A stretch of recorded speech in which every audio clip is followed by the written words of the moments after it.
Hi everyone, it's Erkan Ali here with Gill, Tiney and Andrew Foy, long-time collaborator and good friend of ours, and we welcome you to the Journey of Possibility podcast.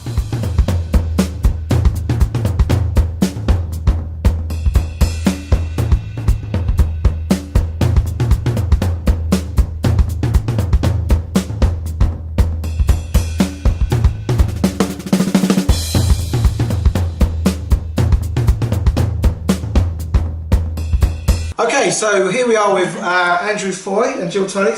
Say hi, guys. Hi. Hi, guys. It always starts off a little bit kind of tentative. So first of all, Andrew, we want to welcome you. It's been a long time coming, this. And it's just, Jill and I have both been really excited, and we've been looking forward to it with, and we haven't done one for a little while, so we've been a little bit out of practice. So welcome, and we're just going to have some good time together. So delighted to be here. Yeah, great. That's taken a while. That's it. There's been plenty of times when I wasn't present, so yeah, which we'll get into. I'm here now. Yeah, let's get straight. But the nice thing is, even though you've not been necessarily around over certain periods, you've been one of our founding members, haven't you? You've been around for a long time. Yeah. So you've had a huge input into how we've grown, how we've developed, how we've seen BeCollaboration, and you're kind of like, you've always been, every time you've ended a phone, end of an email, you're kind of always in the background. The fact that you live schlepping a long way away, really, isn't always schlepping is not a technical term, right?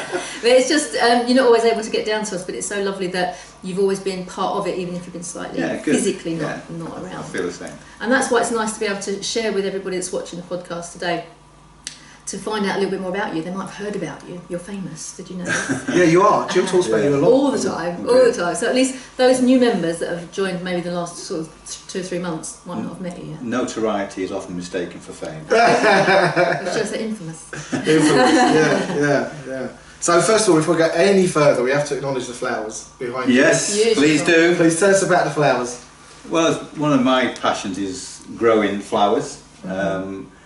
And it's complemented by my wife, who enjoys picking and arranging them. They look beautiful. So I can't arrange them, but I enjoy the growth and the cultivation and all that. Well, I remember when you first said to us, I'm going to have a flower garden. Yeah. And I was like, doesn't everyone have a flower garden? And you said, no, flowers that you can cut, that you can enjoy. And I'm like, wow, that's amazing. And then you sent us all those pictures of the before, which was a mess, wasn't it? Yeah. Then the during, like, oh my goodness, that's going to be huge, absolutely massive. And then the after, all these flowers. And in fact, you turned up today with these, and like, wow, they're just so gorgeous. Well, it really couldn't be a nicer gift to give you than flowers that we've grown ourselves. Yeah. Or I've grown them. Claire doesn't want to be involved in that. Quite right too, But Claire. I like the seed sowing, I like the pricking out, all those sorts of things. Wow. So everything you see there has come from a bulb or a seed. Wow. That you've nurtured. That we've nurtured this year. Did you talk to them? I don't talk to them yet. Not yet. But the space, the cutting garden space, has become a sanctuary within the garden. That's lovely. Yeah. And even the kids like to go and sit up there to have a sun trap. And the colour is just amazing. And I can walk up there every day. Yeah. I tend to take my phone calls up there. Do you? And just walk round and Deadhead. just look. And think, things of beauty. Yeah, definitely. And the lovely thing is they're grown in England, they've been nurtured in England, they look almost tropical, the colours are just stunning. Yeah. What have we got there? Just so we know. The dahlias, which are the real blousy flowers, they're from Mexico anyway. Right. So that they are from that clime. Import. And these ones here, zinnias, which are my favourites, I think they're a South African flower. So, and then you've got some cosmos and verbena, good old British stuff coming through, which has also put plenty of buds in there for you. Nice, So you've got a good couple of weeks there. Lovely. Some marigolds here as well, good old British flower, I think. See, the thing is, when I turn up with those at home, my wife Ozzy will say to me, "What have you done?" Yeah, absolutely. What have you done? I'll be like, Well, you should do it more often then, and you shouldn't be asking them. No, I have a thing about flowers. I have a kind of an issue about flowers, because a lot of flowers are imported, aren't they? In fact, I've been talking to someone today, a friend of mine that I exercise with, is involved in a I've got to just be careful what I say or I don't say, but he's involved with a importing large scale flower business, and they cut them, they transport them, then they fly them in, and they're sold in the Netherlands, and they distribute all over. And I just feel it's a highly carbon, consumer perishable those out of your garden, beautiful, brought to us from your home is absolutely wonderful gift. That's it. The only miles on the clock there, Suffolk to Hertfordshire. And you was coming anyway. I was coming anyway. Carbon so. Actually, they're carbon positive, aren't they? Because they take carbon out of the environment. Yeah. But they are beautiful, and you know we can grow more than we imagine in this country, and it's wonderful to see. To get a packet of seeds, and I got 90 flowers, 90 plants from a packet of seeds. Wow. That's incredible. This year. And even someone with a window box can do that. Absolutely. You don't have to have a massive garden. And you see beauty. You know, wake up in the morning and there's beauty there. Yeah. And what Claire does, she's constantly topping up. So we've got fresh flowers all around the house, which is lovely for me because I like the growing, and she likes the picking and arranging. So that's a bit of collaboration. So straight into collaboration. I mean, the other interesting thing about that is, you know, I just think we love metaphors. We use we use a lot of metaphors at BeCollaboration. I find them very helpful. We use the caterpillar butterfly metaphor for transformation. But I think you could really look at this idea from seed to plant as a journey of what's involved in taking anything from a very early stage project or endeavour to the and to the fulfilment of it. But there's also the decline of something, isn't there? Yeah. You may achieve a certain thing, but afterwards it declines and falls away, including our lives. So I suppose flowers are a fantastic metaphor. Well, it's good. I've not really thought of that, but you know, all you need to grow flowers from seed is a tiny bit of knowledge. But some TLC. Bit of TLC. You know, isn't that the metaphor for everything? Yeah, that's true. A bit of TLC and it'll come on and reward you. Watering and feeding and love. That's right. And give them the conditions and... Talking about planting seeds. There we go. When you first came... We haven't scripted this, have we? That's so smooth. So little warning, none of this has been pre-scripted, I promise you. We won't have the time for it, will we? So, we planted a seed for you in BeCollaboration. Can you describe what your first meeting was like and what it meant to you to be there? Can I say something? Can we go before the first meeting? Ooh. Because I remember the first time I mentioned it to you, it was end of KPI, and we were sitting around a table, and it was really early days of formulating this idea. And this is how I remember it. Yeah. We were sitting in a Chinese, big round table. And was that one of the meal breaks in KPI? Yeah, that's right. Yeah. And I remember talking to you about it, and that's where I remember it. Yeah. For my, in terms of, I would have the same recollection. That was the start. Yeah. The word collaboration is what I picked up on. You know, it's probably got a different meaning to me now than it had then. Yeah. But to me, it was just people working together for a greater good. Yeah. And you know, I was in the early days of my own business, which it was a one-man business. And at those days, because I was a different person, it was a dyed-in-the-wool one-man business. I didn't want anyone around me. No. But I did recognise I wanted to do bigger things, or things that were bigger than myself. Yeah. And that's where the idea of collaboration came from. I'd seen yourself and Beiju in KPI, just felt some affinity there, although I wasn't really good at affinity in those days.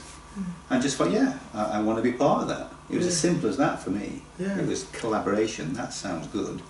Was it like a curiosity? Hitch along for the ride. What was it about, say, me and Beiju at the time? Was there something about the way we were? Because I don't really recall us having that much interaction until that point.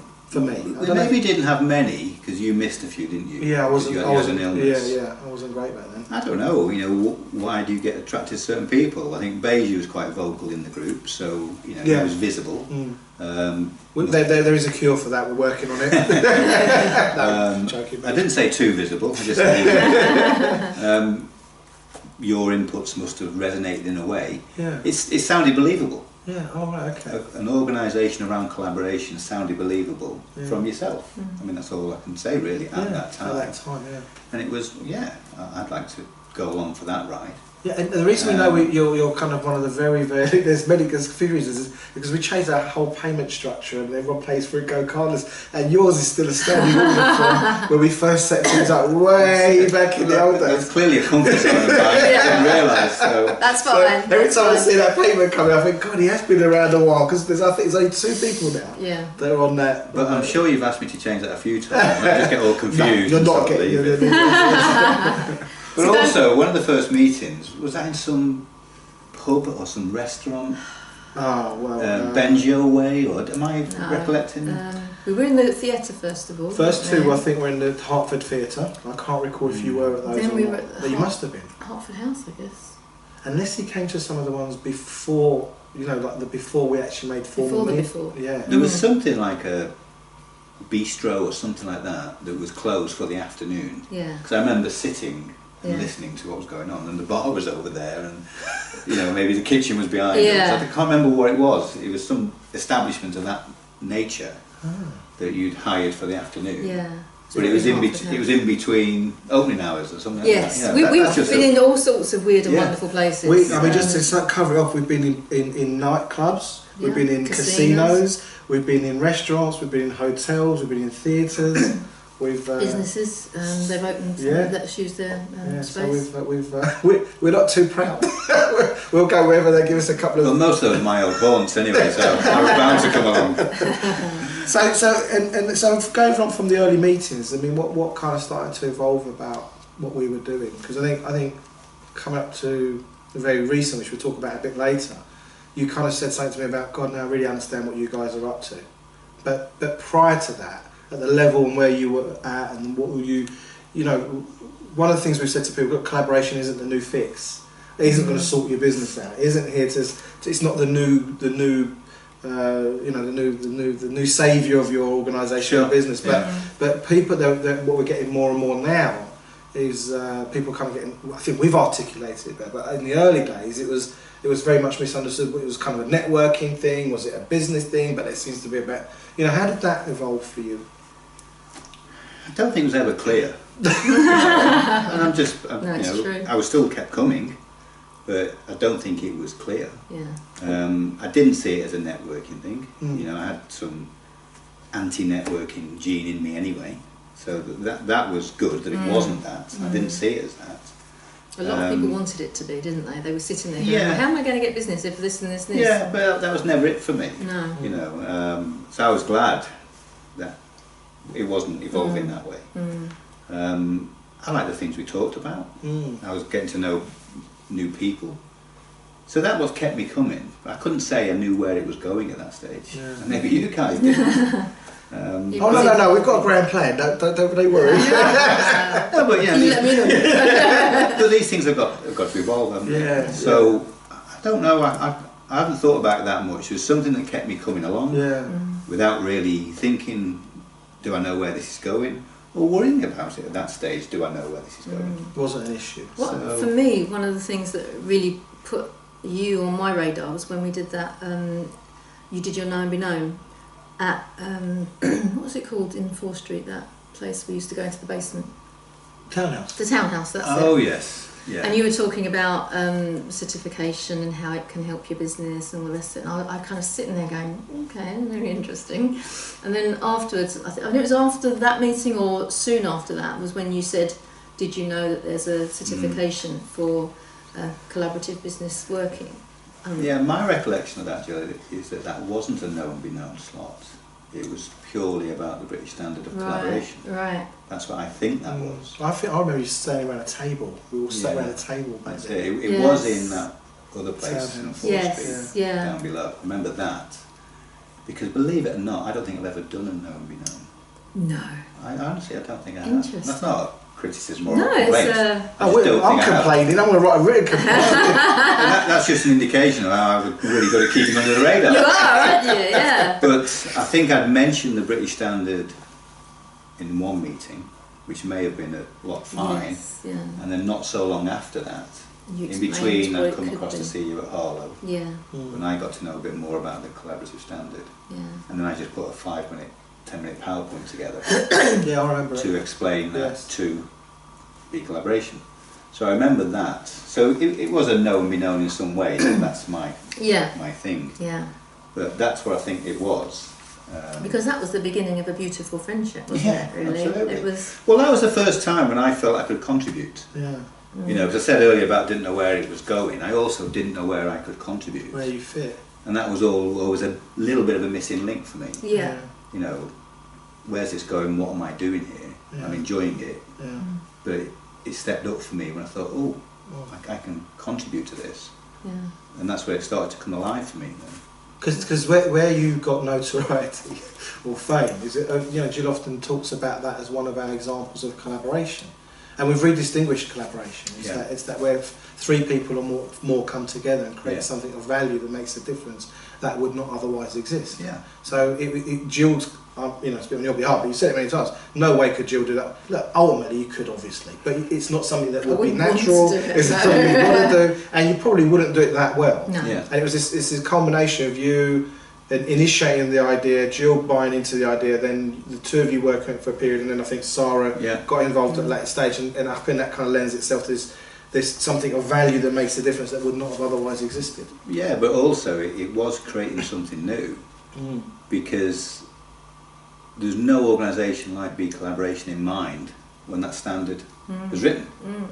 So the interesting thing to me, from a nerdy intellectual point of view, but that's what I like, was how we're going to apply this to an unconventional situation. Very unconventional. So yeah, it was great. I mean, it was learning. It really was. I said to you right at the start, Gill, you know, we can't dilute what you're passionate about. We've got to fit the standard to you, to BeCollaboration, rather than expect you to fit to it. Although it's a set of practices that any collaborative business should be doing, it was our version of them. So we did create something new. And when the auditor came, he'd never seen this before.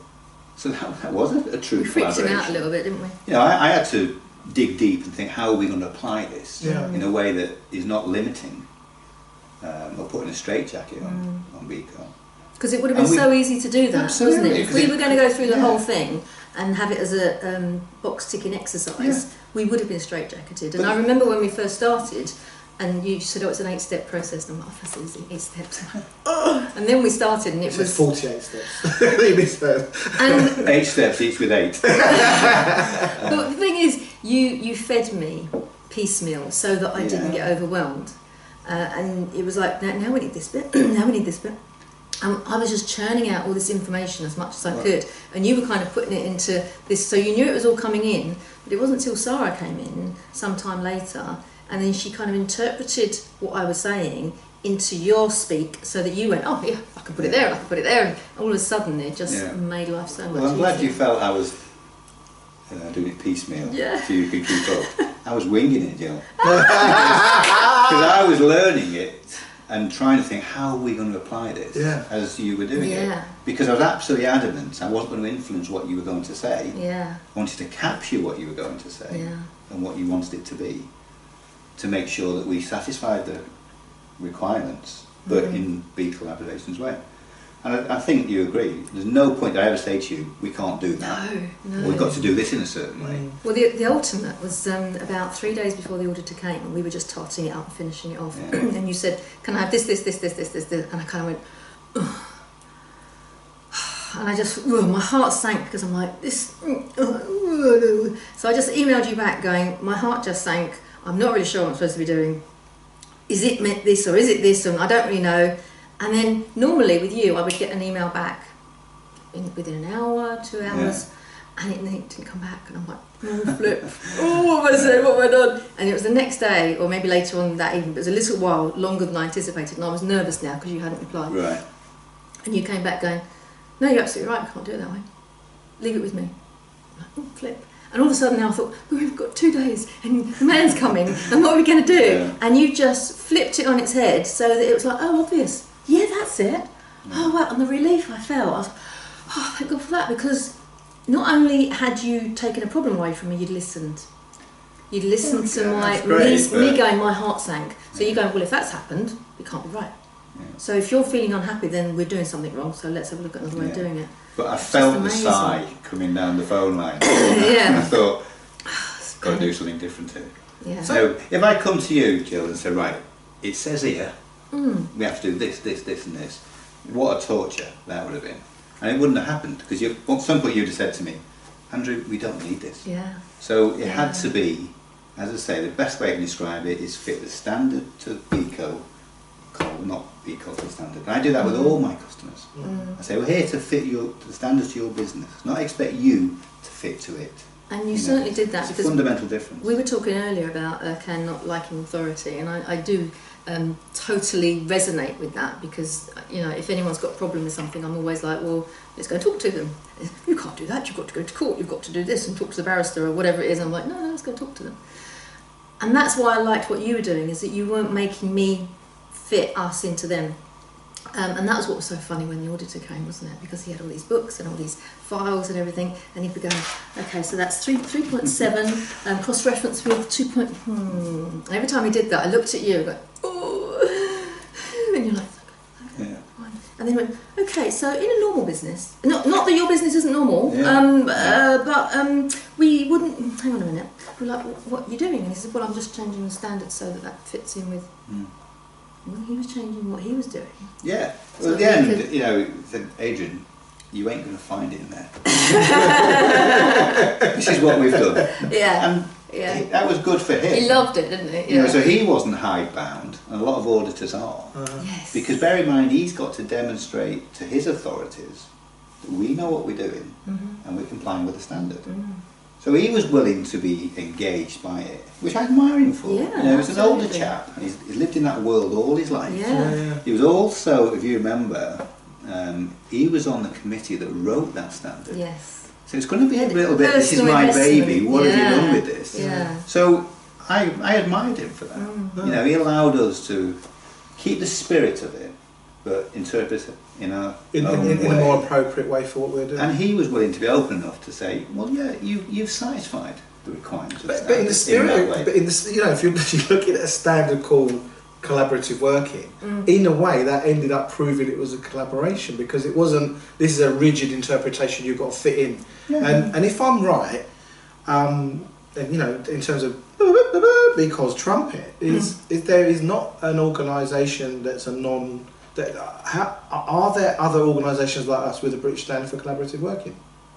Other organisations like us anyway. Yeah, full stop, yeah. I don't know, but I would suspect not. No. Because you've got to remember where the collaboration standard came from as well. It came from big organisations with long supply chains. Yeah, which is a Who, you know, they probably treat it complacently and in an inferior way. And it came out of supply chain management. You know, so it didn't have any noble aspirations around collaboration in the early days. It was more of a logistics problem. How are we going to solve that? And it eventually, you know, evolved into a collaboration standard. But I predict it will get better and better because I think if we sat down now, we'd come up with a better standard. But isn't that part of But it it is emerging? part of it. And it's what you were saying earlier. Sometimes you can't wait for perfection. You just got to get out there. Yeah. And That's almost our company motto. Yeah, exactly. Get it perfect, get it started. and one thing that people don't realise, standards are a response to need. No one creates a standard and then throws it out into the world and says, you've got to do this, folks. It's industry and society crying out for a standard. Because there's a lot of grey areas, there's a lot of inefficiencies. Exactly. Absolutely. So before we move on to you in terms of that, so BeCollaboration now has the British standard BS 11000 in collaborative working. ISO 44001 now. This is what I was going to ask you. That exactly says It that's is what now an international standard, Uh-huh. which is part of its evolution and part of its acceptance around the world. It's 44,001. Don't ask me where they get the numbers from, I don't know. Wow, 44. So that's what it's going to be now. That is already that now. Oh, is that now? Yeah, and our next audit That's when will be to that standard. Yeah. So we have to do some. If I'm not getting ahead of myself here, we probably are one of the first non-corporate organisations on the planet to have an ISO in collaborative working. I would suggest we are. Yeah. I don't know the truth of that, but Well, we like it. If you're out there and you have it as well, get in touch. 'Cause Yeah. it's interesting to it'd be compare interesting notes. to see. if somebody knows different, let us Yeah. know. I mean, but, non-corporate, you know, like really, Mm. you know, a kind of a more, yeah. I don't know, whatever we are, kind of And organisation. the thing is, it has informed our growth as well, because we wouldn't have probably, or it would have taken longer, we wouldn't have had the journal as a result. So that's come out of the British Standard. There's lots of other things, the way the website is going with the forum and the chat rooms and the videos, all of that supports the Which we're going to British announce a Standard. bit later, right? It's Get out of the amazing. bag. But also, there are some new requirements Mm. around the ISO that weren't there in the British Standard. I mean, what this committee has done, and they've sat forever doing this, having these jollies around the world, they've more or less adopted the British standard as was, which suggests it had already had a lot of kudos. Yeah. And this, this is a common theme. British standards do lead the world in this, and often British standards go straight into an ISO standard with very little change. But what they've done, without getting anal about it, any standard now ending in 01, which have management standards, it's going to have the same structure going forward. Right. So they've had to fully adopt the British standard, but also adopt some of the general requirements around management standards. And all they've done is take the 11,000 as it was and put that in section 8 of the ISO. But there's a few things that we need to do that aren't in section 8, but they're proven to be very, very valuable. And one of them is a word close to your hearts. It's about defining the context of the organisation. So that's like right. So it's right up our street. That, so the world is catching up on this definition of context, and all my ISO 9001 customers now have to define their context. Yeah. It's having a lot of value because this is something business have never done before. No. It may have been instinctively in the MD's head or the director's head, but to get that out into a document, imagine the impact that's having on the staff.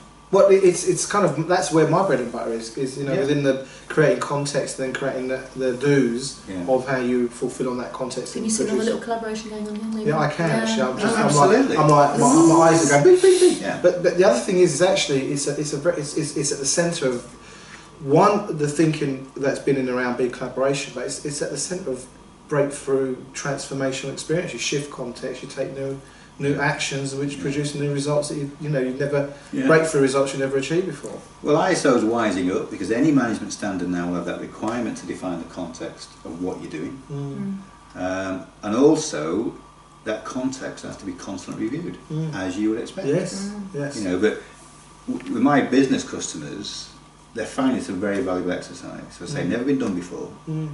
When they disseminate that through the business, the staff are going, that's why we do certain things. Yes. That's why you're always banging on about X, Y, Z. Yes, exactly. So it's having immediate value.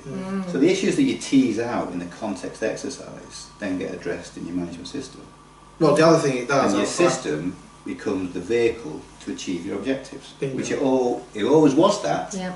But somehow it got lost in that. Well, the other thing is it wasn't context driven. People aren't being held and holding themselves to the context, and we talk a lot about that in Big, as you know. Yeah, it's a highly context driven business organisation. I don't know the word business, but it's an organisation that's predicated on creating those contexts, is to produce and empower and get alignment and get everyone pulling in the same. Yeah. Hold on a minute, we say we value integrity here, and you're turning up late at every meeting. What's that all about? And it gives people that opportunity to hold. So I was delighted to see that in the new standards. Brilliant. And I think it's more powerful than people are realising because they've never thought about context before. Not in a formal way. As I say, it might have been in people's heads, but not distinguished. If you live in a business for 10 years, you know what it needs to do and know. But you said someone will define the context. They go, pardon? What are you talking about? Where ISO now is demanding that you do, and that an auditor sees a process having been gone through to do that. I think so it's very, very valuable. I see the start of a beautiful friendship. But before we move on to life and all the bigger stuff, so you make your living, as I understand it. You're also an author of a book called Not Just a Tick in the Box, if I'm right. Is that the title? It is. And which would like to tell us a little bit about it. But also you're specifically engaged around the building industry. Do you work all over the country? Do you work out abroad? How does that look? Are you still a one-man band, or you got? No, I'm not anymore. No. I was a specialist contractor in the construction industry for 25 years.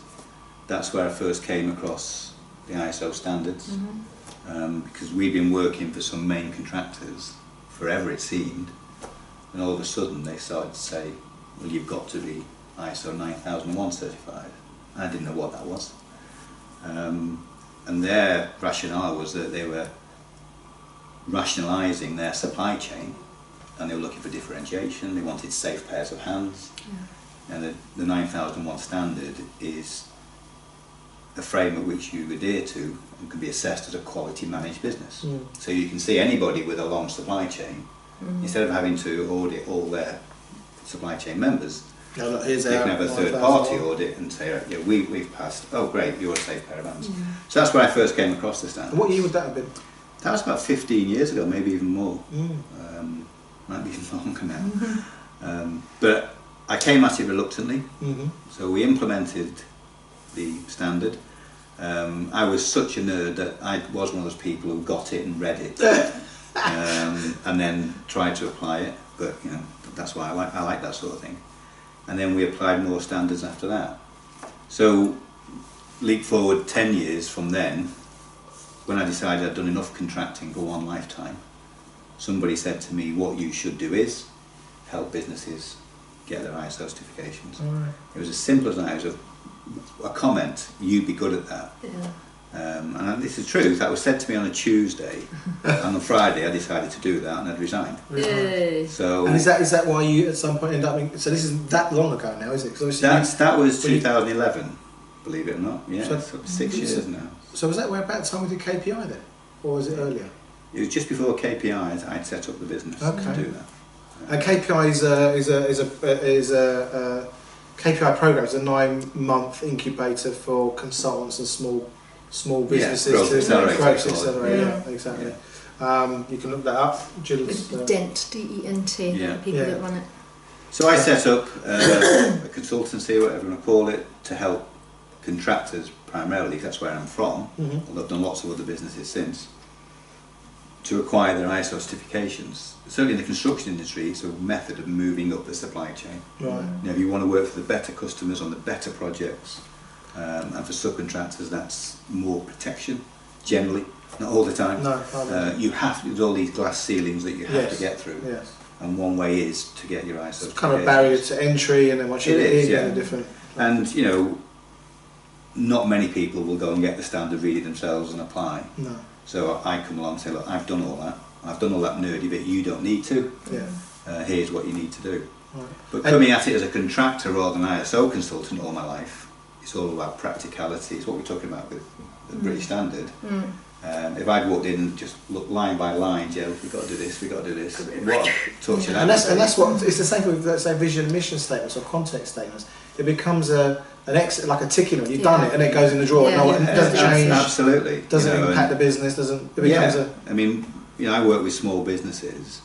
Often they're, especially in the construction industry, they're run by people who are from a craft background, a trades background. You know, they might be the best carpenter in the world, but they're going to get consumed, spat up and chewed, you know, in the industry. Not because they're not the best carpenter in the world, because they've got cash flow issues and general management setting of the business. So the standard gives them a whole framework for what the business should look like. So that's why it's so valuable to them. So generally, if a company works with you and they come out with the standard, there's a certain level of thinking and process, and you know, certain parts of their business have just done it like that for the last 10 years. You go, well, no, we need to get this kind of so it can be duplicated. It helps with It makes them more robust. more rigorous. robust growth. Yeah, well, Yeah. it's an opportunity for them to define their best practice. Yeah. How do you want this to run? Yeah. And most people get the value from the process itself. Yeah. Not just Because they getting haven't thought about it exactly. before, have they? Yeah, not just getting a certificate at the end of the day, although that opens doors and all the rest of it. But it really is, it's about setting your business up how you want it to run. There are mechanisms within ISO that compel you to keep the business, keep the management system growing with the business. Yeah. So it evolves with it and always serves the business. Yeah. So yeah, I mean, it's such a wonderful thing where you see individuals and the business elevated by the whole process. So you walk away, you know, and then I imagine how long do these typically take, these projects? It can be a matter of weeks. Yeah. Some people choose to do it more leisurely. Yeah. But Literally, You do a whole you do a whole raft of them, don't you? Not just the yeah, I do quality management, health and safety management, and environmental management. So you can imagine the construction industry. yes. There's no project that doesn't have environmental Yeah, or safety yeah, quality yeah. issues. Yeah. And I also get people to do them all at once, Mhm. which saves them time and money. Yeah. And you know, a lot of people go yeah. all three at once. Scary. You know, and you can do that. Right. Again, if you bring a practical approach to it. I've started doing the collaboration standard because Have you done any of those yet? yeah, one you. Oh, It's all you needed. You. It's creeping into construction. Oh, it is. It Okay. really is, Okay. because there's some other initiatives in construction where collaboration is no longer a nice to have. It's becoming something. It's something you've got to be good at. I just want to just rewind back a little bit, because one of the things that Gill and I have always been very passionate about is that by people joining our community, they're learning, they're giving, they're taking. It's a very dynamic experience. It isn't just come get some business, go off. It's a lot, as we expanded in these podcasts, it's a lot more than that. But by doing the British standard, gave you an opportunity to explore a new standard. That's obviously we're ahead of the curve. So that's going to become more and more as other organisations and other industries kind of catch on to, because it's like anything with pioneering. What do you want to do that for? 5 years later, everyone wants to do it. So in a way, you've benefited and you've contributed, and that's an ongoing dynamic, isn't it? Absolutely. But people really struggled with that at the beginning. It was like it was in the world of what's in it for me. Yeah. You know, it's like, well, why am I gonna spend? So someone could argue with you. Why did you? You know, I don't know how many hours you spent on British Standard with Jill, but I've got the invoice over. So at that point, it's an endeavour. It's something like, hey guys, we can improve our organisation. Yeah. But someone could, we've had these people say, well, if we paid you for it, BeCollaboration wouldn't be in a position to pay outright, to pay you and pay for the standard. It's just not at that stage of the business of the organisation. But the thing is that the involving yourself at that level, the benefits are compounded in many ways, and people struggle with that. We have asked people to do, in the past, all sorts of things. I'm not going to go into because but there's various things we've got collaborators wanted to take on, and they don't do it. And I'm like, well, hold on, this is your chance to make a mark on the organisation, show us how great you are at what you do, learn something along the way by engaging in this collaborative way, and you get to make a mark on the organisation that is now history. Because forever, let's say next 10 years, we're going, because one thing I'm getting more and more present as I've got older is things take time. People, as I will say, is that people overestimate what they can do in a year and underestimate what you can do in 10. Well, we're only 3.5 years in. Coming up for 4 in September. I mean, first members started for 4 years, but where we might be in another 6 years could be, and you played a historic role in that. Say for me, it was that opportunity to contribute. Because I felt a little bit on the outside, and that wasn't because of anything anybody else did. It's just the way I felt, because I couldn't see how I was contributing to this, other than partaking in discussions and all the rest of it. It was an opportunity to contribute, certainly. And of course I learned a new standard, and the challenges of applying it to you and vice versa, or us I should say. So that was valuable. There's another rake of that to be gone through now, because we've got to do the 44,001 requirements. That will undoubtedly be an asset to me going forward. That's not why I did it. No, if it is, it is. If it isn't, it isn't. As and when people say to us, so how did you get that standard? How did you? Well, you need to talk to Andrew. It goes without saying. But we don't know how to use that standard yet, because even in the year from setting it up to 11,000, we knew that when Adrian came last time, it had changed, and it hadn't gone in the direction maybe you'd thought. Not that it had gone off unplanned. It just evolved in a different way. So we've got to apply it again. So we don't really know how we can really use this at the moment. No, but the time will come. It will, when we're an ISO 44001 registered organisation, that will open doors which we cannot foresee at the moment. And also, with the difference between the 44,001 and 11,000 requirements, there'll be other things which we will be able to say, that's a good idea. Let's do that then. Let's do some of that, or our version of that.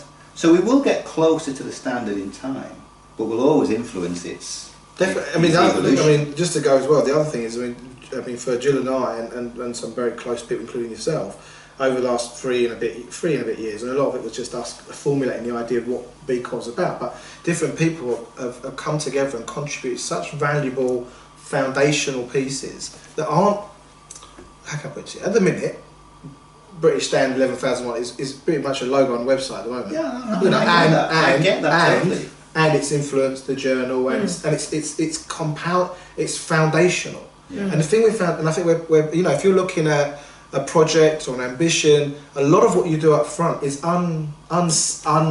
it's foundational, it's formulaic, it's the thinking, it's putting in things that you can build on later, that the value of that will become more and more as the organisation grows. So there's some very key elements of the organisation, how far it's come, and they're all, I would say they're all still pretty much it to a level, including the website, including the logo, including the trademark, including the quest, including Be Inspired, loads of aspects of the organisation are still still very kindergarten, aren't they? they're still very, but as this momentum builds, you know, who knows what, like you said, who knows what opportunities will be afforded to us once we go ISO or British Standard. But also, you know, what the standard gives us a framework we should keep looking back to. Yeah.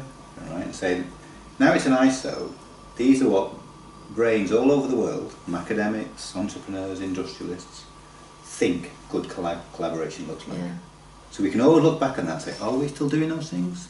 Yes, we are. Yeah. Might be our interpretation of them, we might be doing more than that.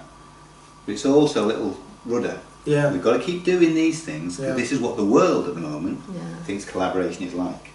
Yeah. So, you know, and on that's a good little discipline. Exactly, Yeah. and also the British Standard has birthed the next thing for us, which is the art and practice of collaboration, so that we can start teaching people how to. Well, absolutely. How to do it. You know, I mean, we could move to that pretty quickly. We really can. Yeah. Because we've got the framework of the standard. That's my thing anyway. Yeah. You know. Well, that was it. Go back again. Is like this thing about expressing yourself within the community is something that you love doing anyway.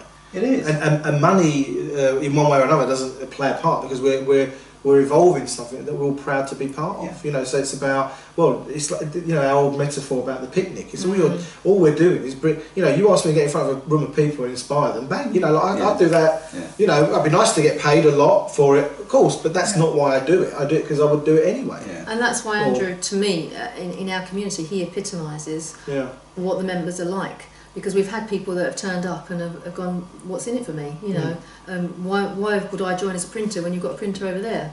It's like, you know, you're still in that old paradigm of fear, scarcity, competition. Oh no, I can't possibly get involved with this community because he's going to get in my way and he's going to stop me from earning money.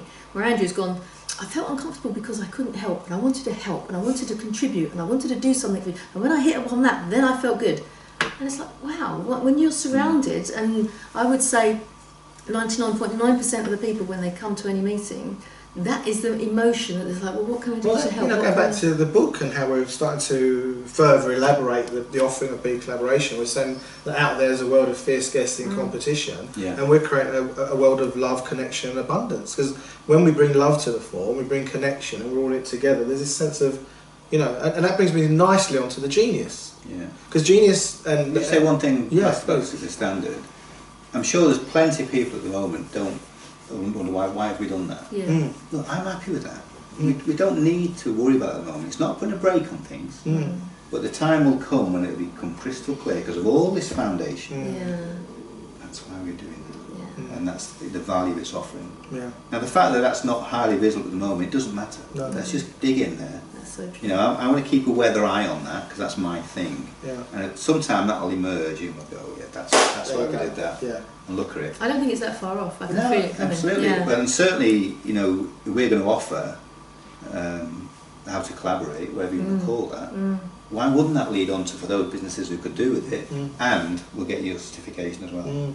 So that's all we're building as well. And then of course those people that are getting that certification and are getting that course and understand how to collaborate, they're going to say to us, do you know any marketing guys that can collaborate? Of course. Yeah, we do. That sounds good. Yeah, we can do that for you. And we're going to have a massive amount of people that know how to collaborate that are going to go, off you go. And just before you mentioned the book, and you're under a deadline pressure, is the chapter on the collaboration standard already written and edited and done? No, it could be added to it. You haven't got long though. No? You haven't got long. Okay. We haven't sent it off to the printers yet, but that's a good. Well, it's part of the journey, isn't it? So it is, but anyway, the story is in there. The story is in there, but actually, I'm teasing. it would be good to have.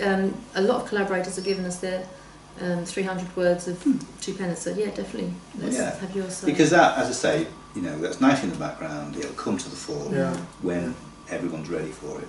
Great. And I it'll must offer admit, value. I have lost count of the amount of people that said, "What's the point of that? What did you do that for? What a waste of money!" And I went, just Yeah. Wait, it's all coming I together. mean, we even debated it before we did it, and we challenged it ourselves. And in the end, we went, no, let's do this thing. And it'll probably be something.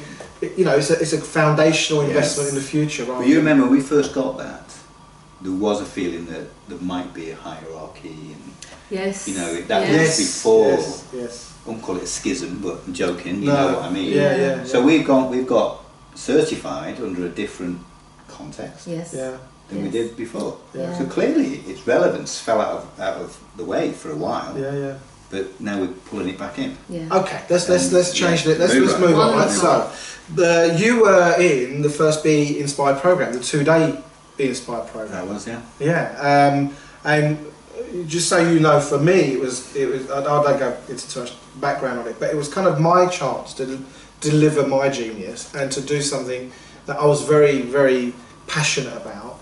This idea of human beings developing and nurturing their genius and having a view of their genius. And I packed in so much in those 2 days. I mean, people actually left the program halfway through, didn't they? Didn't come back for the second day. It was very challenging. Totally where people cry. You know, it was cool. It was for me. It was like I just got 30 years of stuff I want to get out, and I didn't. There's still loads I didn't put in. You know. Because that's me. That's my nerdy nature. I get very into the subject. What was? I mean, it was quite a while now. About 3 years ago, wasn't it? Yeah. About 3 years ago. Yeah. What do you recall of it? What do you remember of it in terms of? Yeah, I remember lots and lots of information. Lots of questions posed about the way things are, whether it be money, education, all that sort of stuff, which was really thought-provoking. The thing I got most out of it was it's okay to talk about genius. That was a real thing for me, because I'd never heard that before. Certainly wasn't a word I would have used about myself before. No, interesting. Who the hell do I think I am to talk about genius? Were you able to identify your genius at the time? Well, it's probably all the nerdy stuff I've just been talking about. Yeah. But yeah, I thought that was quite liberating. Yeah. You know, for you to say, I am a genius. And was that where you first told us that you'd had the family calling you a genius on the street? I thought, wow, that's I like that. They just started doing it, and they just started, and it's theme within the family now. But I boil an egg, and then the kids will go, "Dad, you're a genius. You really boiled that egg, really." And it's kind of like, well, why can't we be like that? Yeah, absolutely. Can't we go, you're a genius for growing those flat. I mean, it is. Yeah. You created something. Yeah, I mean, that was the first time I've heard that said, and believed it. Yeah. And I thought that's okay. Yeah. And then I think I did use the term "I'm a quality management genius" when I got up and shared that weekend, because that was the environment it was, and it didn't feel weird. No. So that's massive, really. Yeah. And then obviously the idea that the Be Inspired program was to predicate the culture of the community going forward, that we do operate from a sense of abundance, we do think of ourselves as expanding, we don't have to travel very far to be connected to our own genius. Yeah. So if you're operating from your genius, there is not an assumption, but it's like when you're doing something you love, time stands still. There's an abundant flow of something you can't not do something you really love doing. Right. When was that actual date? I'm just trying to March fit it into 2015, I think. What was it? Okay, right. No? It might have been 14. 14 Might have maybe. been 14. Yeah, it might have been, March the 3rd or something. Yeah. In fact, I was looking at the manuals today. So I was looking for a book that I'm getting a new genius slot ready for this book, and I found all these Be Inspired manuals from the first one. Yeah. I mean, the other thing was that not to accept the status quo and the way things have always been done, and it just come down to us and we accept because we just got sucked into the machine and said this is the way it is, folks. So that was good. It doesn't need to be like this. Yeah. That was really good. There was some controversial subject matter in it, because obviously it was quite, I wouldn't say critical of the education system and money, but it was waking people up to what these things are really for. Yeah. As opposed to people going, our education system's ruined, or our money system. Well, no, they're kind of, there's a design principle behind them. That's why they are the way they are. And they are cultural, technological constructs, we can change them. Yeah. We can make them into different, you know, we can, and it was this kind of backdrop of empowerment. You know, who are you not to shine? Who are you not to make that difference? Who are you not to say, hold on a minute, as individuals or as a collective, we're not happy about monetary system, or we don't like the way the education system's going. We want to do, we have a voice here, we want to say something about it. But the point is, a lone voice isn't that loud, is it? No. And that's the whole point. When you've got several people together, you can actually have some impact and make some difference. But also, because where I was at that point, I was hearing this, being intrigued by it, but I didn't think I could play any part in that. You know, it was just something that was interesting to me at the time.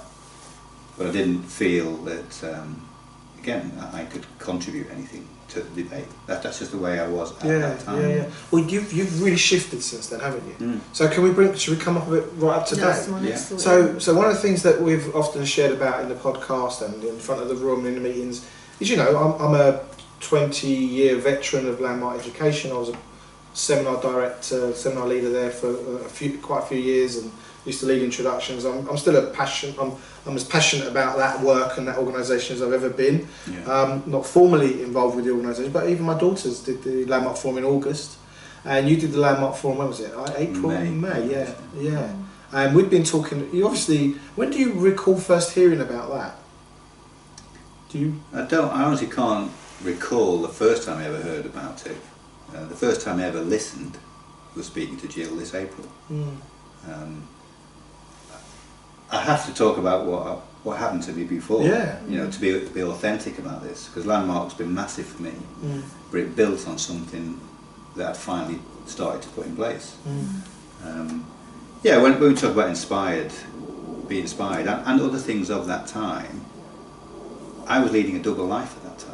You know, and it's silly for me to try and hide it and have this conversation without that. You know, and I was a functioning alcoholic. So half a day of the week I'm compos mentis and the other half I'm not. So the impact of anything in that period, I can't trust what my memory tells me because I wasn't present there.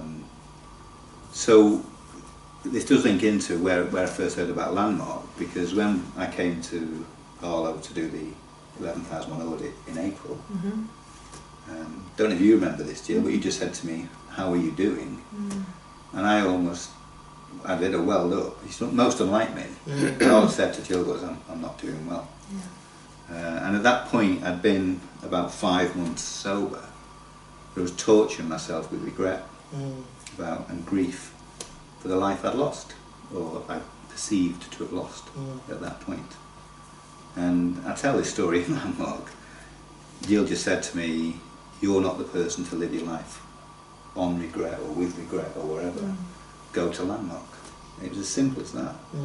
And then we had a conference call, didn't we? And after the conference call, and you told me a lot more about it, I picked up the phone and got on the next course. So I didn't know about Landmark other than this could offer me something. And you were good enough to share what you went for in the early days. So I was on the very next course, which happened to be early May, and I think probably early April when we were talking initially. So in a 3-week period it's gone from Landmark, hearing that for the first time, could help, and then I'm sat in the forum. But prior to that I started to get sober the previous October. So what's that, 5-6 months of well done. Yeah, and one of the things that I realised there, and this is why I was grieving for a life lost, was that I couldn't really understand why I'd allowed that to happen, you know? And it took me a long time to accept it was an illness, because I felt that was a cop-out. I felt that was me just... It kind of takes it away from you being responsible. It does. It was almost like, well, that's a crutch. Oh, I'm ill. Oh, obviously, I'm ill. Or me, yeah. You know, I didn't want any of that, because I really felt it was my responsibility. But accepting it is an illness allowed me to then start, right, okay, well that means I've got to do something more than I'm doing right now. But, you know, like most alcoholics, it's got to take a rock bottom before you change. You know, and I hit my rock bottom October 28th last year. Doesn't matter what that is, but I thank God that the rock bottom was there and not there. Not as low as it could have been. Because that's where it ends up for some people. But, you know, and this is, you know, we're kind of encroaching into probably the more authentic parts of the organisation, the community. Yeah. Because I've had people say to me, and you know, the conversation Jill had with you, we've done that in many different guises, whether it's landmark, whether it's go to a programme, to go come to this, you know, someone's talking about sale, whatever it is that's in our way, and whatever we're, you know, preoccupied with at that time. And it's this kind of community, self healing, taking care of, I won't say taking care of its own, but you're part of our community. Yeah. You're in a place where there's a concern in your life, whatever that is. Yeah.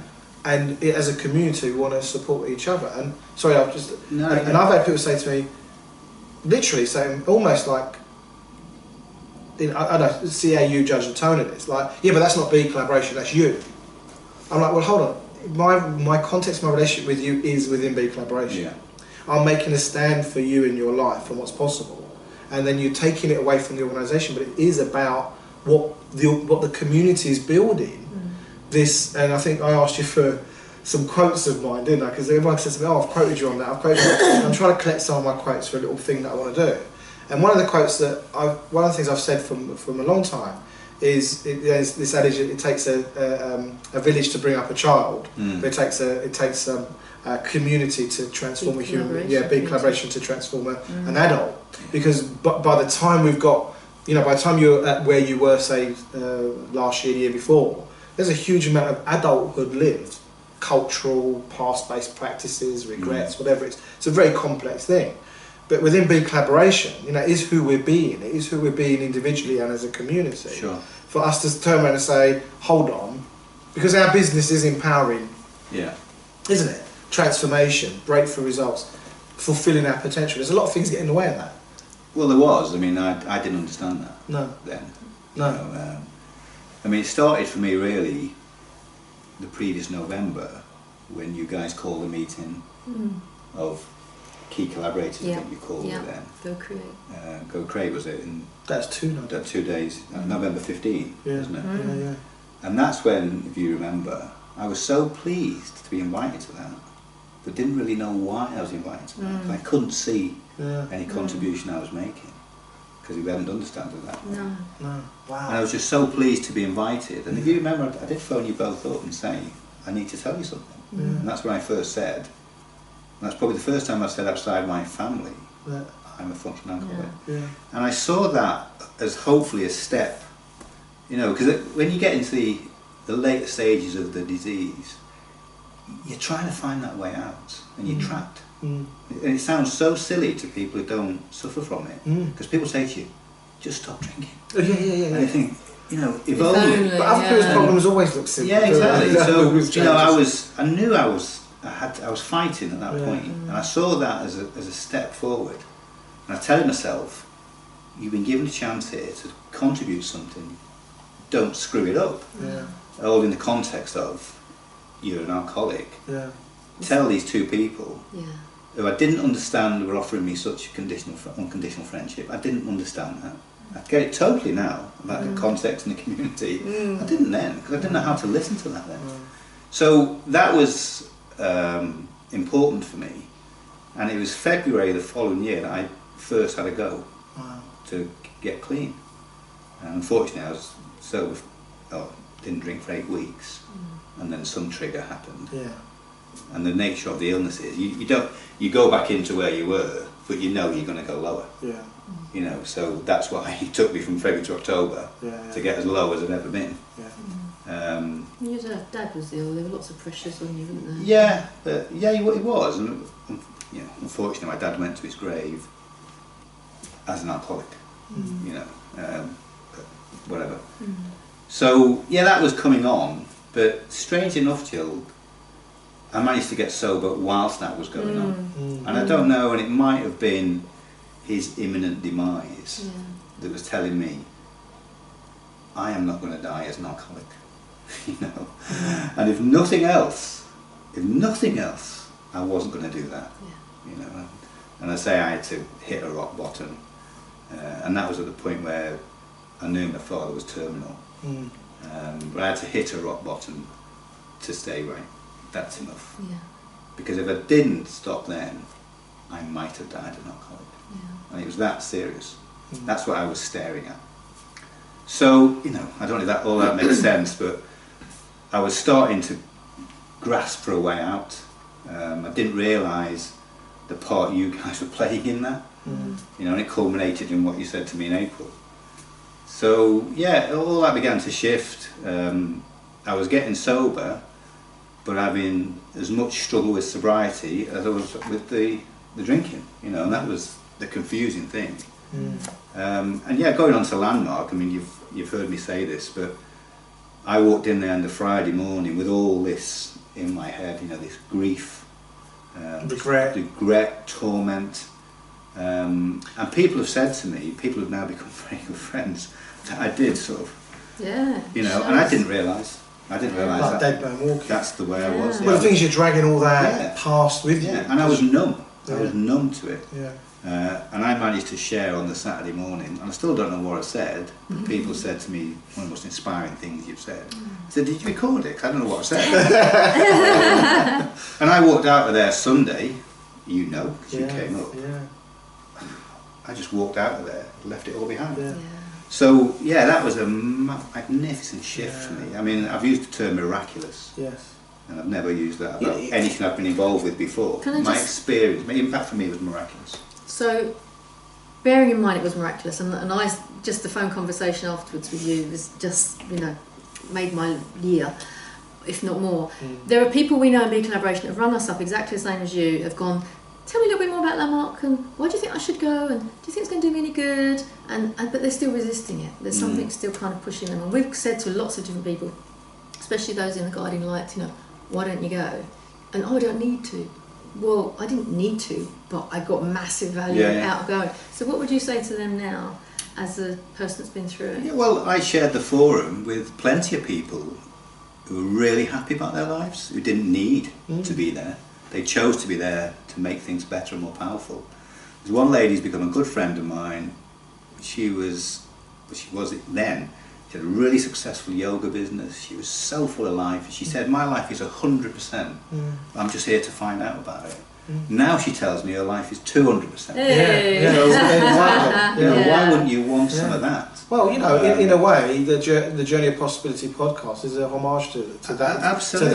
To that. Yeah, you know, you don't have to be, you know, have anything wrong in your life to give yourself the gift of that program. Yeah. But the forum itself is a reconciliation. It's doing a bit of filing, getting the past back in the past, and you know, reconciling the old. You know, getting yourself present. You know, if you're walking around, whatever the reasons are, with regret, upset, you know, you don't know that you don't know these are things that are impacting. I think that's the important point. You don't know what you don't know. No. Exactly. I mean, you know, the forum didn't go in and grab hold of me and fix me. It gave me the power. To fix myself. And a lot of that was things I didn't know. Or just having the tools to go and resolve things. That you wouldn't have done it. Absolutely. So the forum was a great experience. I mean, just carry on your point. You know, I don't know anybody who hasn't been massively impacted by the forum. I've shared that with some people who have become deep friends now, and I see their lives getting better and better every time I see them, and they say the same to me. So whatever you are, wouldn't you want a bit more? And get more and more power? And obviously you've contributed that to your family, your wife has done the programme recently. I want everybody I care about to do the forum. Not to fix them, just to give them that gift. You said to me, a gift, isn't it? You know, you phoned me up. I do remember all these things, as you realised. That's your book, your next book. You phoned me up on the Thursday before the forum and said, this will be the greatest gift you'll ever give yourself. I know that. And now I've told my children, this will be the greatest gift that we will give them. You know, and I can buy them a laptop, I can buy them a car, I can take them on holiday. This will be the greatest gift we'll ever give them. And my wife now has done the forum, she feels exactly the same. And you know, our middle daughter yesterday said to my wife, what's rubbed off on her already, and she's discussed this with her older sister, they've got better relationships with their current partners, and they're only kids, remember, because of listening to us talk about the forum and just see the change. And now the girls can't wait to get there. Wow. And are they registered in? Do we know? They're in the teen forum in December. Oh, fantastic. And my son is as well. He'll only just be 13. Yeah. He's a little bit more, I'm doing it because you're telling me to, Dad. Yeah. But, you know... You get over it. He will. And the more that they see us different and energised and all the rest of it between now and then, I want them to arrive, pre-sold. Yeah. And then it will be what it will be. No, well, like I said, the girls did it in August, and people going, "What was it? What was it?" I said, "Mate, they just went in and done it." And people said, "Don't expect to." And you come back, "Oh yeah, so it's obvious, right?" It's kind of obvious stuff for them because they have all the baggage, but they're growing up with it. So okay, so that's so forums done, advanced courses done. You're doing your SCLP. Just tell us a little bit about the SCLP. SCLP is the Self-Expression Leadership Program, and that completes what Landmark called the Curriculum for Living. So just to give you that kind of completes a 4-part process. And you've just started it, haven't you? Started it on Saturday. Yeah. Very, very powerful. Again, just goes deeper. There's layers and layers, isn't there? It is. So, that was as impactful as any interaction with Landmark so far. Yeah. And we're encouraged to do a project which is bigger than ourselves, that touch, moves and inspires. This is where I will take my hat off to Beju about Wannabe. I mean, what a testament to him. Yes. And that touch, moves and inspires us all, doesn't it? Yes. And I've chose a project which got the nod on Sunday night to develop a special introduction to the Landmark Forum for recovering alcoholics, problem drinkers. Wow. But it will be called something very, very uplifting, like powerful sobriety or joyful sobriety. Right. And I just want to share what I got. Yeah. I run an AA meeting now because I'm trying to give back to AA as well. Because it was AA who saved my life, and Landmark's given me the tools to get it back. And there's people who in AA who've got years of sobriety under their belt, but it appears fragile because they're still struggling with resentments and relationships and problems at work and regrets and all those things. And when sobriety is a struggle, it is fragile. Yeah. And I want those people to consider the possibility of a powerful sobriety. Because for me, it accelerated my recovery and it's absolutely solidified it. I mean, we're taught in AA to say day by day, and I get that totally. Yes. But I feel 100% rock solid at the moment. Yeah. And that'll do for me today. Yeah. And if I feel that tomorrow, that'll do for me tomorrow. Yeah. I don't need to think. Well, there's 10 something years about past. when you shift the future for yourself and the future you're living into, and you transform it. Absolutely. And also by doing that filing, taking that past out of your future, it allows you to create a different relationship to what's coming. Yeah. And that's part of the whole empowerment. It is. With all those things that you actually do deal with in the 12-step program of recovery, which can sometimes take years. Yes. I dealt with in 3 days in the forum. Yes. So and I've been holding back. I don't know why. Probably I think who am I to say this? Who am I? No, I'm not going to hold back anymore. No. I'm going to share this. Because I see people in my group who could have a transformed relationship with their sobriety by going to the forum. Yeah. Well, I'm going to post something to you now, and this has been, this has been part of where we've been with BeCollaboration from day one. So for me, the way I, before I met Gill, the way I wanted to impact the world was en masse, and I mean, this is a global human conversation. Sure. Right? And we had to be brave. We had to be. When you speak from the heart, you've got some places you're not going to make people happy. And I'm not out to make people happy, but I'm out to make the difference. And sometimes you've got to break the old paradigm to create something new. You've got to be unreasonable. You've got to be unreasonable. You've got to be, I wouldn't say fearless, because I think you've got to be courageous. Yeah. You feel the fear, but you know in your heart absolutely. what you're standing for. And people will try and pull you in. In the early days, with the best way in the world, people were saying, well, shouldn't you be going and getting clients? Shouldn't you be doing this? Should you say, no, we're doing something. This is our life's work. Yeah. This isn't a business. This isn't a get-rich-quick scheme. We're not doing this to get well. We're not doing this for people's adoration. In fact, one of the things we're really mindful of, we don't want to be the heroes. Hence we're going to come on to self-organising. Sure. It's very well thought out. We don't have all the answers, but what we do have, and I think Gill and I, we've been talking about our relationship. We're doing a talk soon at Love Summit in the next few weeks. and we talked about how you bring love to different organisations. We talked about the gender roles within it, and a lot of things about when you're working within a vision is operating consistent with your vision and the values and what you're committed to. What you're committed to is people having great lives, isn't it? Yeah. Whether it happens to be alcoholism, or it happens to be drugs, or it could be gambling, or it could be whatever the things that are in the way, that there's a common understanding. My thing is our structural socialisation. Yeah. You know, education, money, media, all those, you know, the mind control mechanisms. You know, people look at me like I'm mad sometimes, but you know what? I don't care, because there's one line, and I don't quote the Bible often, is forgive them, they know not what they do. You know, but when you've, and I know this is again biblical, when you've seen the light, in like the, you know, I can't believe I'm saying this stuff, but when you've really got it down, like this is who I am, this is what my life's about, and I'm not gonna, if it doesn't work here, for argument's sake, it doesn't work here at that organisation, I'm gonna go and do it there. It doesn't, you know what? I've set up my own organisation, and that's what BeColl was. It was wherever I went, I didn't fit in what I was saying. People go, well, you can't say that. You can't do this. You got to do it this way. But you know what? I want to go set up I want to go and do it I want to do it this way. And Gill asked me a question the other day. It was kind of going back into how did we meet, and you know, and you don't mind me quoting you verbatim. I think was, why did you choose me? Right. It was that kind of conversation, and I said, I didn't choose you. You chose the conversation. This wasn't personal. Yeah. This isn't about Gill, Tiney and Erkan Ali. And this isn't about Andrew Foy. This is about what you're committed to.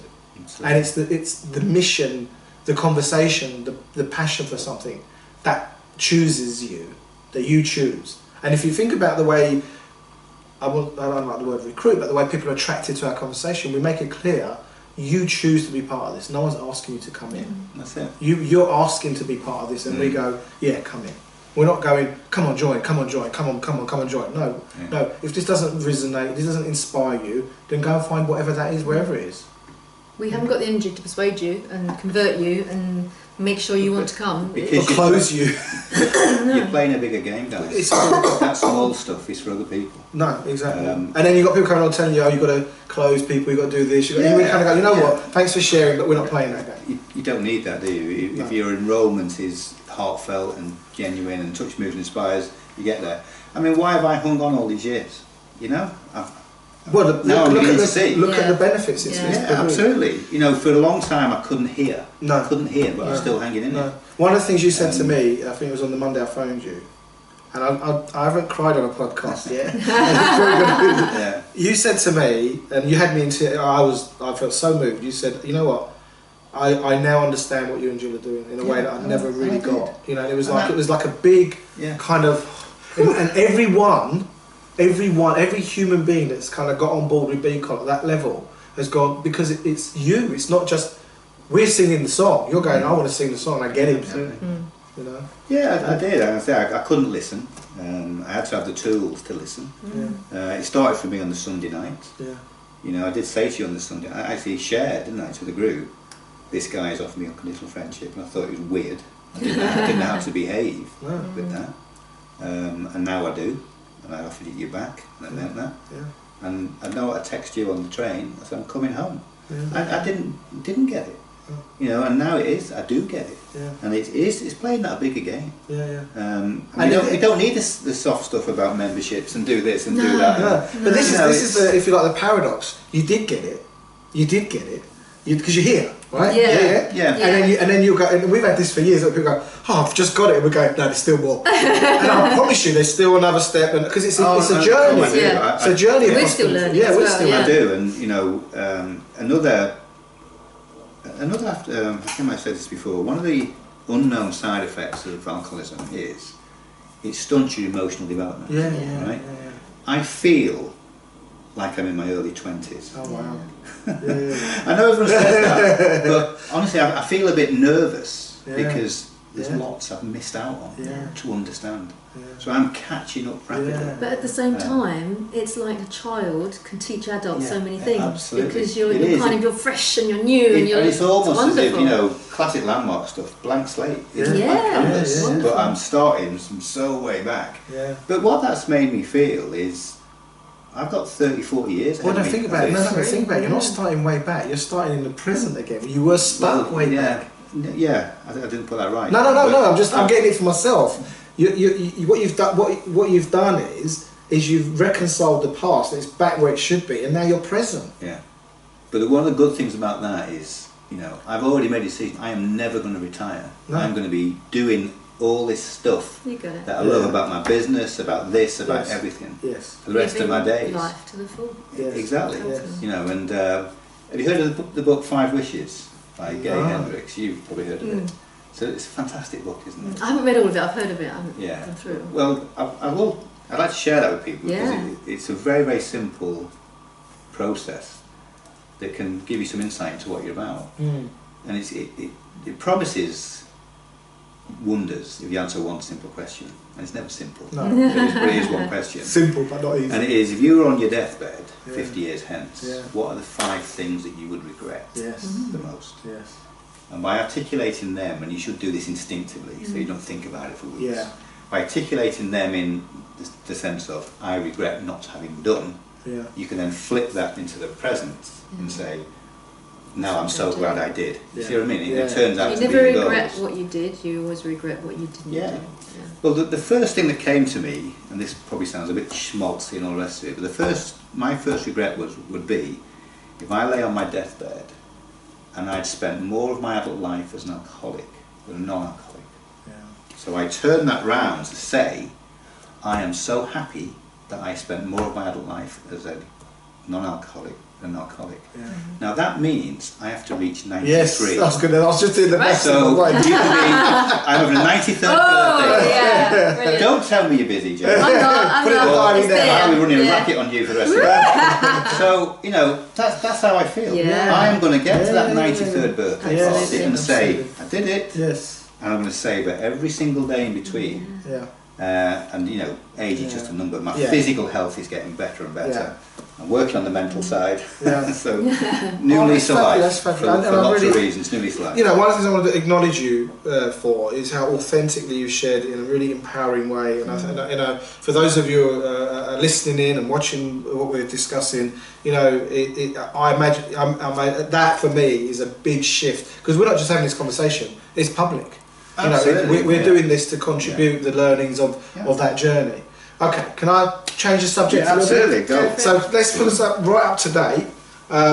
When we came out of the old, our organisation is a limited company at the minute, right? So when we first started BeColl in the very early days, we had this notion of a board and a chairman, and we had people come and go over the years in that format. And around August last year, literally a year ago, it kind of really got to the point where this format wasn't working. Sure. And I don't know if you probably don't remember this, but in the first Be Inspired, I introduced spiral dynamics. It was a slide. It was a conversation about the consciousness levels, and at that time I hadn't actually considered us in second tier. I didn't really, and then it was around this time last year where it was kind of got clearer for me that we're not just second tier, but we're at the, sorry, this won't make much sense to people out there, but we're at the green level, we're at the teal level of self-order. I knew it was, but I hadn't actually declared it for a while within the organisation. Yeah. And then September last year, I went and did all these talks, I did a whole load more research on it, and I brought all that thinking back to this idea of creating a self-organising organisation that's emerging human consciousness. So we're pushing the boundaries for what's possible for human beings. Because imagine all these years we've been told to shut up, sit down, do as you're told, go to the toilet, eat your food, ring the bell, go home, come back, and then it permeates into our working life. You know, and this is the thing about authority and all that stuff as well, it comes into it.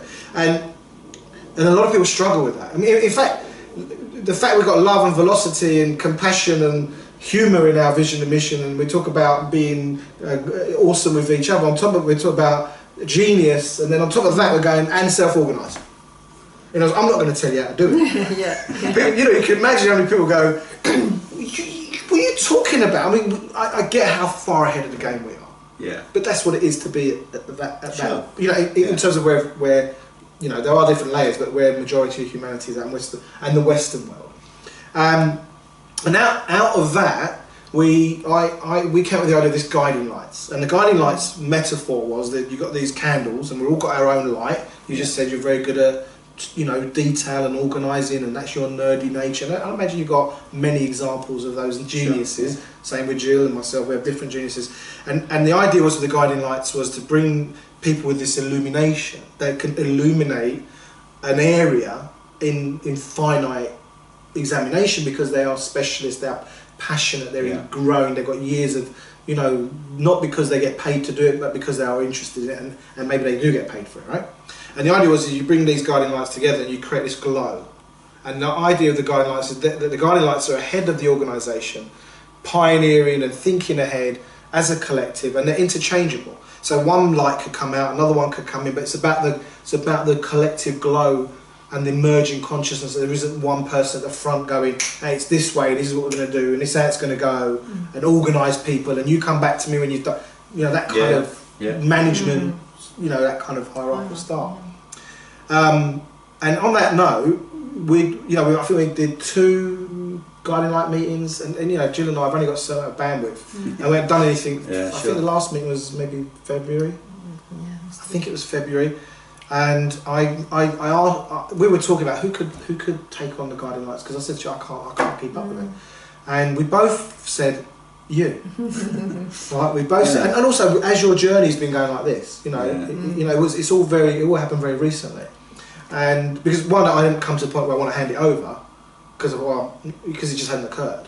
But I wanted to kind of go, but I also did, and I said to John, I don't want to hand it over to someone that doesn't really know what they're doing either, given the conversations of authenticity, transformation, spiral dynamics, emerging consciousnesses. I don't want to give it to someone that's really, give them something and they don't really have the. And off the back of that, I asked you to watch these talks I gave, and then I asked you to. But you threw it out there who would like to. Oh, that was it. Yeah. You'd sucked me into answering yes.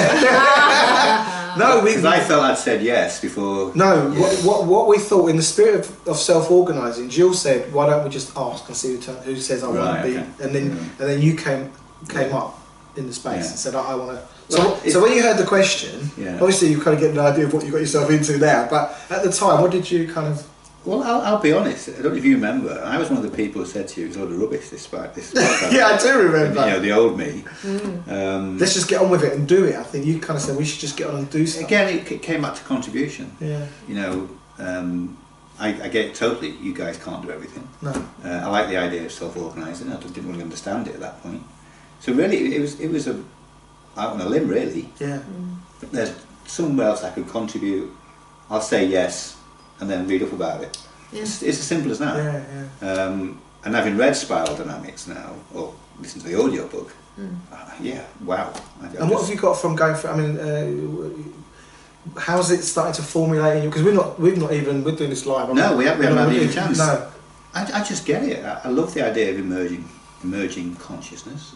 I like the idea that you can go up and down the spiral, and it's healthy to do that. And we're all going to be at different stages, even within the group of people in BeCollaboration. There's going to be people up and down the spiral, isn't there? Yeah. Always. And there's going to be times when you've got a certain project that needs a bit of red impulsivity, or whatever, or purple security, isn't there? Yeah. So I love that. I love that all-encompassing theory, or framework, if you like. There's not saying it's hierarchical in a better as you go up. It's just this is the way things happen. So I like that. Yeah. And the idea of a self-organising situation where people come in with their genius, produce something, and then they might go away for a while, or go and do something else, and someone else comes in. Yeah. Whatever the project needs, it probably needs a mix of people, doesn't it? At different stages in different skills. Well, Don Beck says it. I think you might have seen it in one of the videos. There's a task force teams that come together and disappear. Yeah, exactly. That kind of, you know, that kind of fluid. Yeah, I get that. I get that totally. So, you know, I found that all fascinating. I think it's so optimistic for the world as well. But that's why you want to do it in a small space to start with, because we're trying it out, aren't we? And the whole point is, imagine if you were bestowed with the, would you look after the guiding lights, would you run it? All of a sudden it's a responsibility rather than a joy and something that you want to give and support with. And there'll be time down the line when you go, actually, I'm going to step out for 6 months, so we need somebody else to step forward. I'm totally open-minded about it. You know, I'll pick it up and run with it, and it might be appropriate that I step back at times and But whatever. wouldn't it I be- don't see it as a hierarchical position. No. It's a facilitating thing. Yeah. Say, right, what are the projects on? Yeah. Who is it? It's a catalyst, isn't it? Yeah, who's going to be able to do this? And how lovely for people to be stepping forward because they're doing it in joy, with love, because that's their specialism, because they can see the benefit, they can see how it's going to be a win-win for them, and overviewing the whole of the core values. Yeah. It's going to sit, and you're going to be surrounded. We are going to be surrounded by people that are up for it Yeah. and excited by it and want to do it, rather than go, oh, actually, you're really good at that. Could you do that? Oh, I'm a bit busy at the minute. But go on then. Yeah. It's a different energy. It's isn't not it? that, is it? There you go. Yeah. It's come on. What can you do Yeah. here? Oh, I'll do that. I That's mean, really great. You So know, what have you got? What have you there's a got? spiral within BeCollaboration, Yeah. isn't it? There's a spiral, Yeah. and it keeps that spiral healthy by respecting everyone's position and their contribution. So it's got massive benefit. Yeah. It could be inclusive, but in a way that people are happy with. As I say, I was looking for a way to contribute. Yeah. I think it's I think really. that's dynamic thinking is who can contribute to this Yeah. and I get think- some benefit from that. Yeah, sorry, man. I think it's such a great stage in the organisation Yeah. where people, where you know, we really were mindful from day one. I said, we don't want to be the heroes of it. We don't want to be like, I don't know. Andy Robbins came to mind for some reason, but we don't want to be the person at the front of the stage everyone's adoring. I'm not tall enough. Well, they'd have to put. But the point is, it wasn't about personality. It wasn't about they've got all the answers. It's creating that group community consciousness, and within that, yeah, you know what? Give me my specialist area. I'm knockout. But then put me in that area or you in that area. It's like That was what's frustrating when people would come to us in the past and go, you shouldn't have done that and that's wrong and that's wrong. We don't know what we're doing. It's not our specialism. Why don't you do it? Well, it's the great thing in Landmark. Get out of the stands and on the pitch, guys. Yes. You can't sit in the stands and moan about it. Exactly. You've got to get on the pitch. Yeah. So many people are And then we armchair can talk critics, aren't they? about the game. Yeah. Talk about the tactics in the game, not Yes. about the game. Yeah. Be in the game. Yeah. And that's where most people are living their life in the world. Yeah, They're sitting there watching. I mean, Yes. what's this goggle box? Oh. I can't get over the fact it's a TV program about people watching TV, and it's just, and that's how most people live their life. They're sitting on the side of the pitch and Yeah. not getting involved. That's it. People say to me, Opinion fest. "Yeah, do you?" I said, "People go, do you like football?" And I'm like, "Well, I don't like watching it. I don't mind playing it, Yeah. but I'd rather be playing and doing and enjoying and having fun and everything than actually just standing there watching. I don't get it. No, Participate, I'll make you totally right, participate. get in, yeah. So again, it's the people that we are attracting that are ready to go, right, let's do it. I mean, Kate Westrap is the best. You know what? biggest- Let's fly flag and Woo! We love Kate her. Westrap. I mean, absolutely. What she's done with the website is unbelievable, and she's literally gone, your website's pretty crap. And we've gone, yeah. She's gone, okay, I'll do that. Yeah. That's yeah. wonderful, isn't it? Yeah. Incredible. It's wonderful. And I think it's inspired other people to start going, you know what? That's what it should be, isn't it? People can step forward. Yeah. And again, there might be things that we don't know what we don't know, and someone comes forward and says, this can happen. Yeah. You know, you've heard, I talked a lot about a group called Be Recognised. Yes. And that's just Yeah. been bubbling away. Yeah. I'll bring that to the garden. I say, look, this is what I'm thinking, guys. Yeah. It's open. Yeah. Rather than this is mine. Yeah. What do you think? Yeah. And if someone says, I can run with that better than you, Andrew, I go, you're right. Yeah.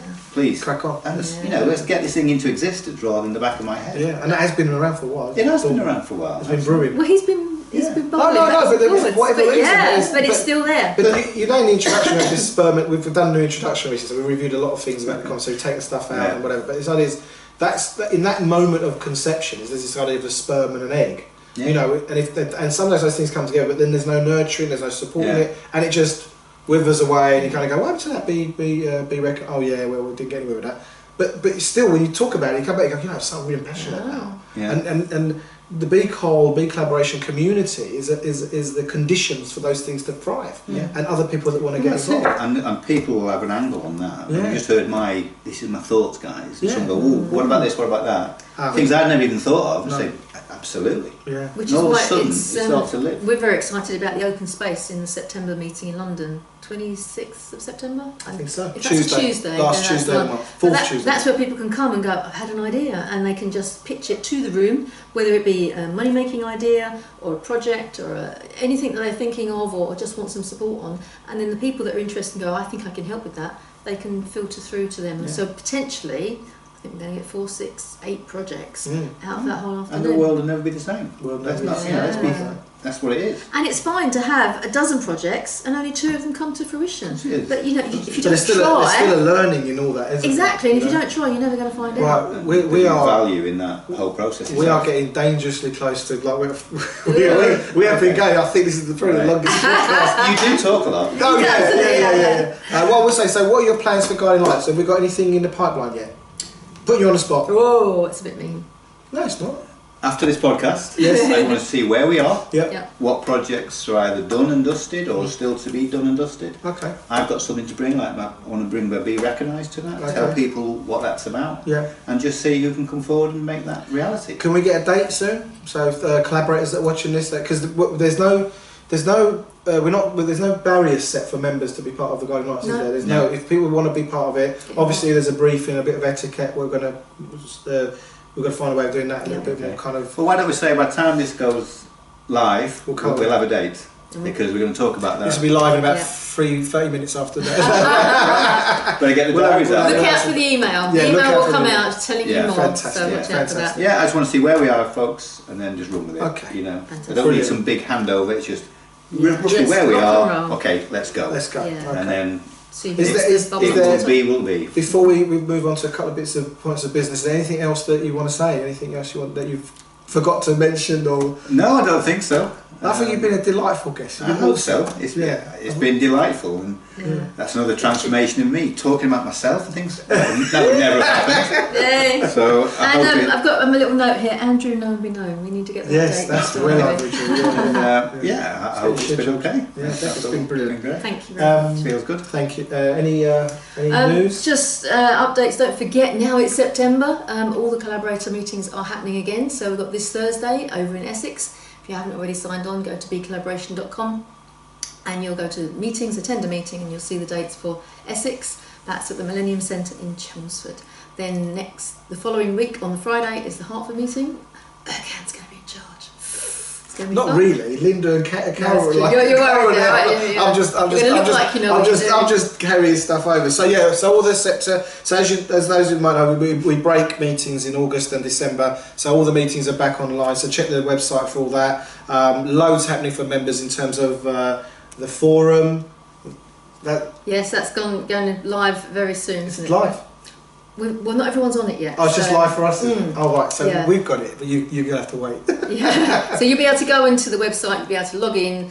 This is for our members, and look at all the old videos, all the known be knowns, all the genius slots, the introductions. You'll be able to have a chat room. You'll be able to see there's areas especially for accomplices and an area especially for Guiding Lights. So a lot of information will be going into that as well. Very exciting. It's all very grown up, Jill. And then, hopefully, by the end of this month, we will have the online membership as well. So, all coming to you very soon. So, I want to say thank you to Andrew again. Thank you, guys. I've loved every moment of this. Thank you very much. You've made an absolute. Mwah. Yes, you started this new thing, kissing the guests. You know, fantastic. Thank you very much, guys. Take care. Bye. Bye. Bye.